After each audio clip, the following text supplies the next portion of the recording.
Hi అండి. ఈరోజు at a time bagara rice chicken curry చేసుకుందామా. 2 గ్లాసుల రైస్ శుభ్రంగా కడిగి నానబెట్టుకున్నానండి. ప్యాన్ పెట్టి ఆయిల్ వేసి బగారా మెటీరియల్ మొత్తం వేసేసి అల్లం వెల్లుల్లి పేస్ట్, కొత్తిమీర, పుదీనా యాడ్ చేసి గ్లాస్కి 2 గ్లాసుల వాటర్ వేసుకోవాలండి.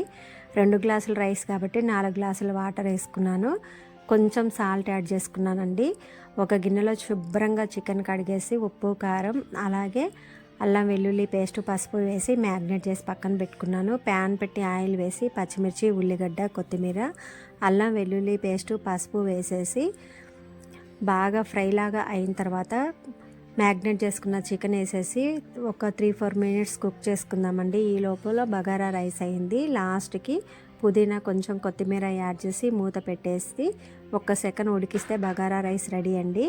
ఇక చికెన్లో టమాటా వేసేసి రుచికి సరిపడా సాల్ట్ సరిపోయిందో లేదో చూసుకొని, సాల్ట్ కొంచెం తగ్గినట్టుంది యాడ్ చేసుకొని, గరం మసాలా అలాగే టమాటా, లాస్ట్కి కొంచెం కొత్తిమీర, పుదీనా యాడ్ చేసుకుంటే చికెన్ కర్రీ రెడీ అండి.